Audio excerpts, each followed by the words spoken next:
picks of the week. Wall's out here to make you some money. Are you ready to make some money? All right, yes, it is that time again this week. Time for another edition of Big Wall's Big Picks. We are back with Nate Wahl, lead college football writer for 12-Ounce Sports Radio. Nate, what's going on, brother? Not much. I mean, we're ready for some action this week. I think I got 6 big picks that I think will win people some money, which is what I'm all about, is winning others and myself a little bit of money. So I hope it benefits a lot of people this week. Yeah, most definitely, most definitely. Tell everybody out there listening, how'd it go last week for you? You know, I ended up I ended up picking some picks late, so I ended up in total. You know, I always go with the big 6, but I ended up 6-4. So I mean, you know, not my best week for sure, but I mean, you know, I always say as long as you're above that 50%, you know, you're in the higher percentile of, you know, making money and making others money, hopefully. So. Yeah, most definitely. It's definitely another great slate of college football. We're definitely knee deep in conference play. You got a couple of conference picks that you like. Let's go ahead and start talking, and let's open up the can and let's get to the big 6. First game I see on the slate. You're a BYU guy. They've been up and down this year. Have been giant slayers, as we know, the Wisconsin game. But they are coming in laying 2.5 against Utah State, another team that keeps it close against the big boys. What are your thoughts on BYU hosting Utah State?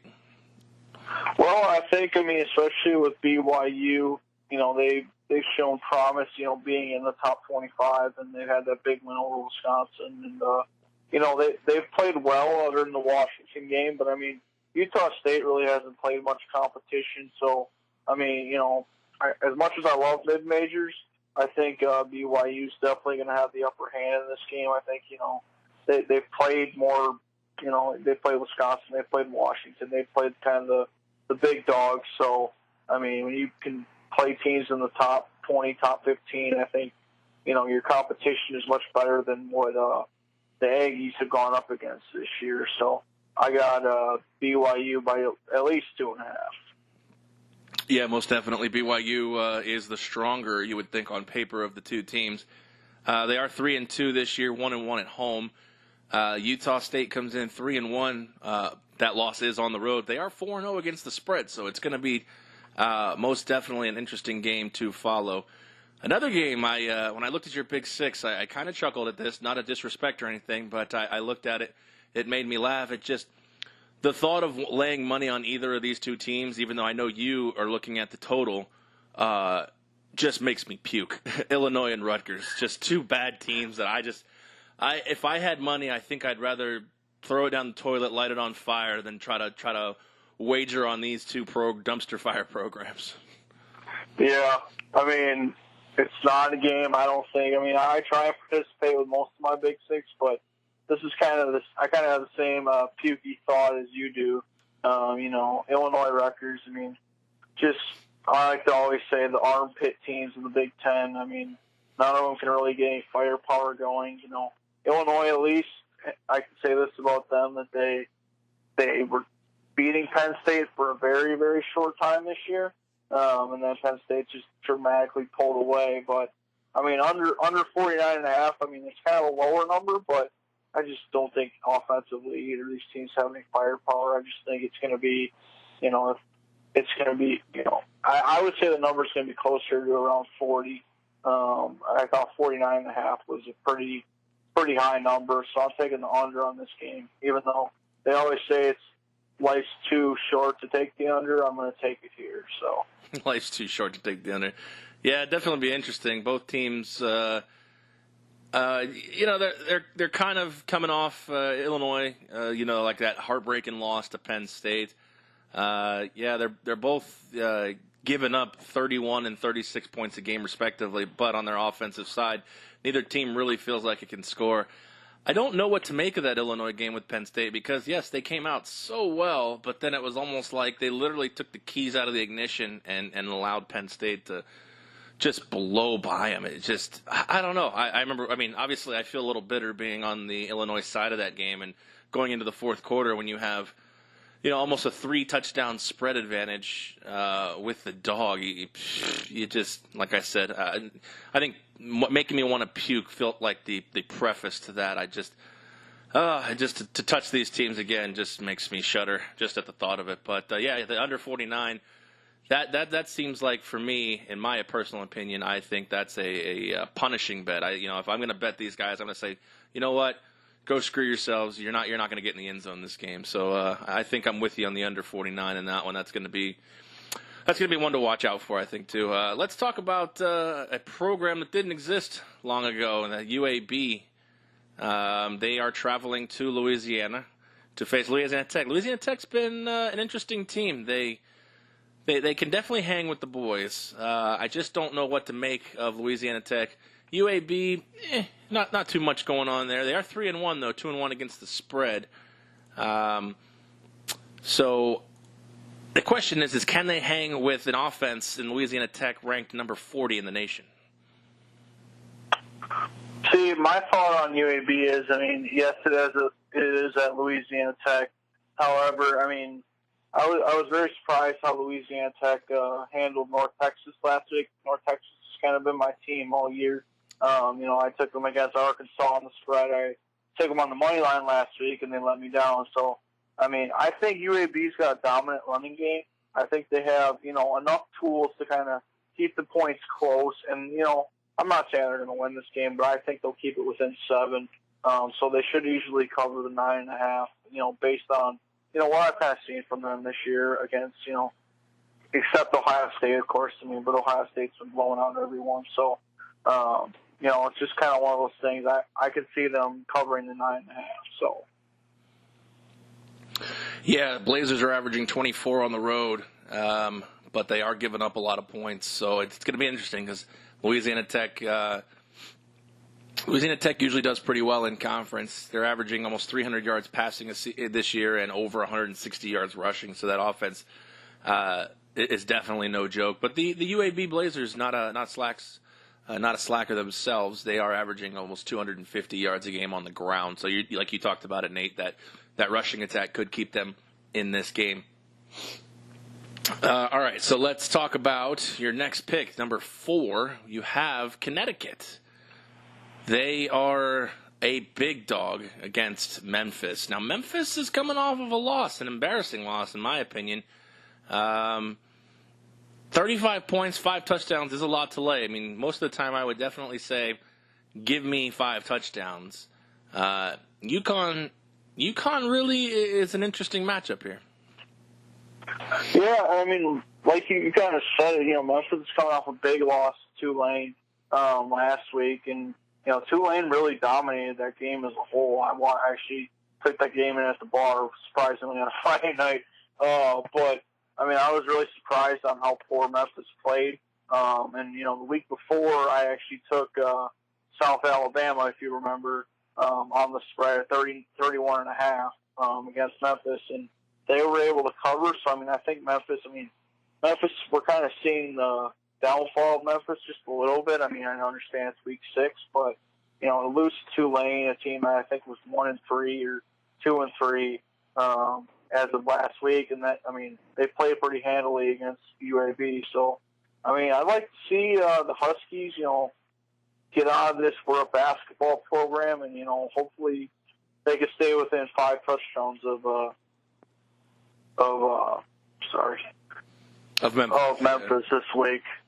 Yeah, that's definitely a what's the word? When you have 5 touchdowns in that spot, you feel good because having 5 touchdowns a lot makes you feel pretty comfortable. I would say you're probably right on Memphis that the Riley Ferguson era is over, and it's tough to rebuild some of these programs sometimes when you have that big quarterback. I know my team, UCF, is going to have that issue when Mackenzie Milton decides to leave. So, 35 points, I'm with you on that. I'd lay the dog, especially a team like UConn, who's probably better than Tulane week in and week out. But we'll see. That's a lot of points. All right, we'll get into one of the big boys, Auburn. They are traveling to Mississippi State. Mississippi State's another team up and down this year. They have lately haven't been that great. They let's see, they're 3-2. I believe they've lost their last two against Kentucky and Florida.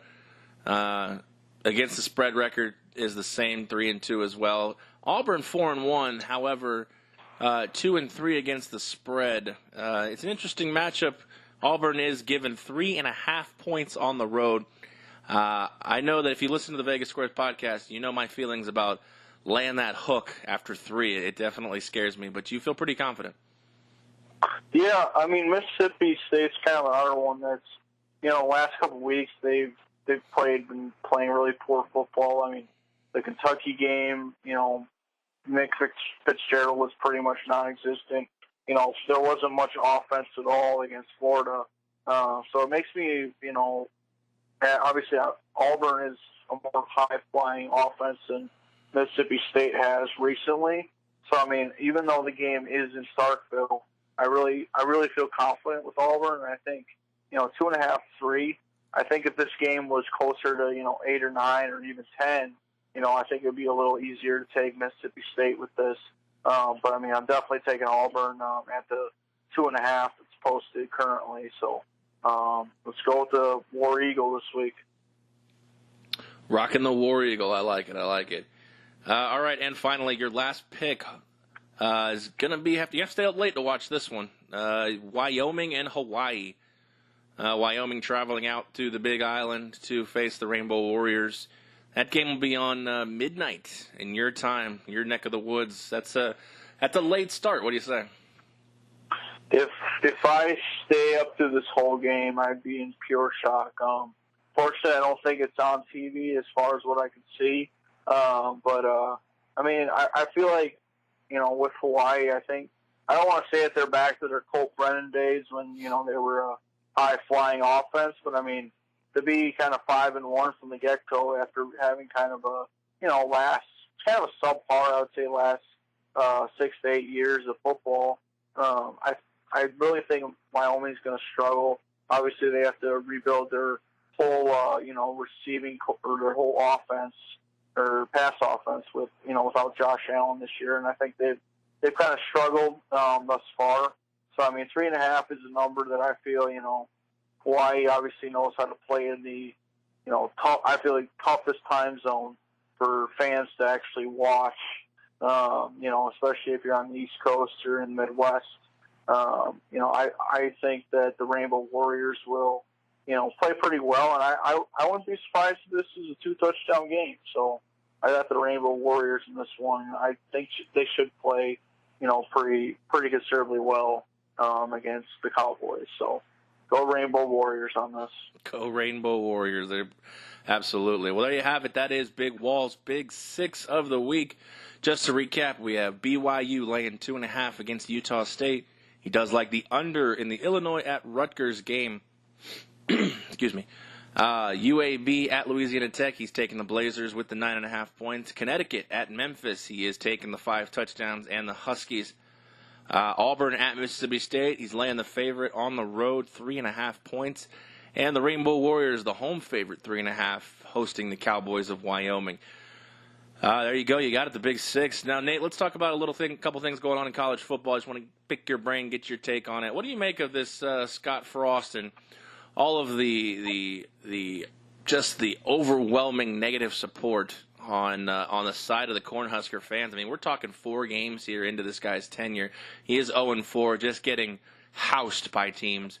But the cupboard just, in my opinion, seems pretty bare. Now, I don't want to, show any bias. I'm a Scott Frost guy. I still like him, even though he did leave UCF. It just seems like the lack of quality in the program, the Husker fans just don't seem to care. Yeah, and I think it's tough. I mean, this is his first year. These aren't his recruits. These aren't guys that he personally brought into Nebraska. I know, obviously, he played his career at Nebraska, so obviously he has all the heart in the world to, bring stardom back to Lincoln. But, I mean, I think it's one of those things, Husker fans got to give him time. I mean, I think even for him, for him to go from a seeing like UCF where he was beating everybody and, he beat Auburn in a big game.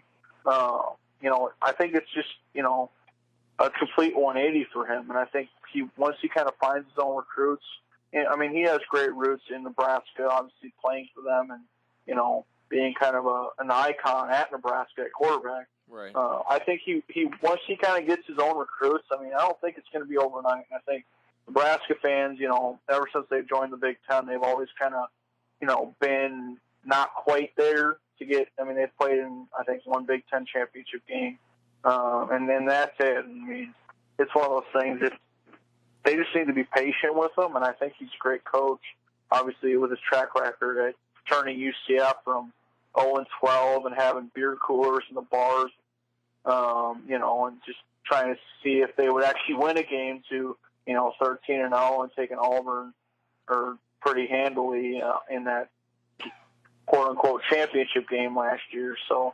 I think Nebraska Cornhusker fans are just impatient, and I think they really just need to kind of, give them a chance. I mean, 0-4, I mean, obviously is nothing to write home about, and obviously you're not happy with it. But I mean, if it takes a 5-7 year this year for him to figure it out, I think he'll be much better even next year. I think once he starts building up his own personal recruits, I think that's going to be crucial in this situation. So. Yeah, most definitely. He needs some time, and that's the one thing I don't think Cornhusker fans are willing to give him, which is unfortunate. So I'd like to think hopefully he gets to see his way through his own actual recruits. But like you say, yeah, the fans in Lincoln really don't have a lot going on in their life, and they need winning football, and which surprises me because, I mean, all things considered, there hasn't been a lot of winning football in Nebraska in the last decade. Actually, probably since, probably the early 2000s. When they lost that championship to Miami. There hasn't really been much to cheer about since for a once proud program. Let's talk a little bit about, before we wrap up here, let's talk a little bit about the Heisman race. And many people think it's not a race right now. Tagovailoa is running away with it, but I don't know if I agree with that necessarily, considering the fact that it feels like we have a guy in Tagovailoa in Alabama who could win the Heisman at this point, and maybe not even lead his position in number of snaps played. Yeah, I mean, I think, obviously you see Alabama every year. They play teams that, what I like to call are big stat teams. I mean, if you're playing Arkansas State, if you're playing Louisiana Lafayette, of course he's going to put up, big numbers and make it seem like, he is the perennial power. But, I mean, he's not someone that's going to put 450 yards up on like a Georgia or an Auburn. It's just not reasonable to think. And I think, Bryce Love's had a great year at Stanford as well. So, I mean, it's got to take it into consideration. I mean, I think the SEC and Alabama fans are kind of, well, we finally got a quarterback that can, throw very well and he's very accurate and he's got a big arm. But, I mean, I think, I think there's a little false hope, and I wouldn't call the Heisman race definitely over yet. I think, you need to give it time. And I think, Alabama fans, they probably already have tattoos on their arms saying that they won a national championship this year. So, it's kind of one of those things to, I think Tua is an outstanding player. He's been in my quarterback preview earlier this year, but, I mean, we just kind of got to see the race as a whole and kind of see where it ends up. Because, I mean, I think the running back position, there's a lot of good running backs out there that I think have a good opportunity, like Love and Taylor and guys like that. So it'll be interesting to see, where Tua ends up at the end of the year. So, I mean, I just think it's too early to call. Yeah, I think also you got three quarterbacks sitting right there in the Heisman rankings, I think right now have actually probably played on par or better than Tua. I mean, you got Kyler Murray at Oklahoma, who's looked really good, just as much as Tua Tagovailoa has, and he's actually played, entire games at that point. I know that that's not Tua's fault. I mean, that's the fact that they've gotten up so fast. I mean, the guy hasn't even played a fourth quarter yet, but I think Kyler Murray's looked great. Will Grier at West Virginia has looked fantastic, and after what I saw Dwayne Haskins go through in Happy Valley to bring that team back, I probably wouldn't put Haskins quite up there with Tagovailoa, but Kyler Murray and Will Grier, I'd feel just as confident those guys holding the hardware. No, I definitely agree, and I've watched Greer play. And I think, running back and quarterback, he has some strong names. And, I mean, Kyler Murray's definitely played, I think, better competition than Tua. So, I mean, I think, it'll be a toss-up. I think there'll be some running backs in the mix, the ones I kind of mentioned as well. So, I mean, it'll just kind of be interesting to see kind of where the coin flips for the Heisman race. Yeah, most definitely. All right, let's recap Big Wall's Big Six before we sign off here. Again, it is BYU minus 2.5. He's got the under 49.5, Illinois and Rutgers. UAB plus 9.5, UConn plus 35. Auburn minus 3.5 against Mississippi State. And the Hawaii Rainbow Warriors laying 3.5 points as well at home against Wyoming. Nate, tell them where they can find you on social media. Yep, so you can find me on Twitter at the Brickwall87, and DTP Process #1 is my other Twitter handle for my, I post some pics on there as well. And then you can also find me on Facebook, facebook.com/NWall23. And you can also find me on Instagram, which is NWall23. So it's kind of all over social media, and I also just made a Reddit account, so post a few articles and whatnot there, kind of see what people can feel out and kind of see, hopefully I can make many outlets of, people to make money and, help myself out as well. So kind of all over social media. Yeah, most definitely. We're definitely hoping for a 6-0 weekend so we can all take our girlfriends out for a nice steak dinner. Nate, we appreciate the time. Nate Wahl, lead college football writer for 12 Ounce Sports Radio. He is with us every week, giving his Big Six, Big Wall's big picks. Like I said, hopefully making us some money. And, Nate, we appreciate it, brother. No problem. See you next week. All righty.